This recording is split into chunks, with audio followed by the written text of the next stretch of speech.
On a des publics, la plupart du temps, qui sont en grande difficulté d'insertion et peu qualifiés. Notre objectif, c'est de les accompagner dans un parcours de formation.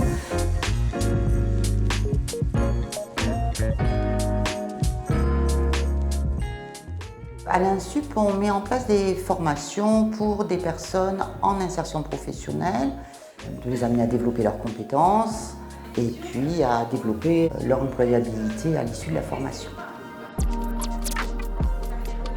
Le travail qu'on a fait, c'est qu'on a imbriqué le référentiel RecTech avec le référentiel du titre professionnel assistant de vie dépendance pour créer un référentiel avec à la fois des compétences techniques et des compétences transversales pour répondre aux attendus du métier d'assistant de vie dépendance.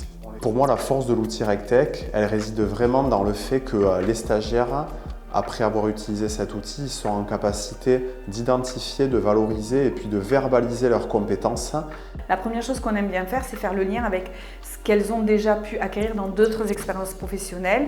Après, dans un deuxième temps, on va créer des outils d'apprentissage, des exercices, des mises en situation, etc., qui vont nous permettre de les remettre en situation, mais surtout en lien avec le métier visé. Et la troisième chose qu'on utilise, c'est d'identifier leur progression et de gagner confiance en elles et de leur apporter en plus une valeur ajoutée par rapport à la technique du métier.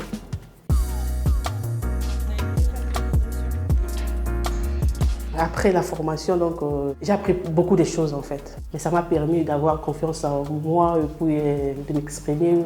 Maintenant, je sais ce qu'il faut dire, je sais utiliser des termes techniques. Et ça m'a permis aussi de savoir, de connaître ma progression. Je peux déjà me situer.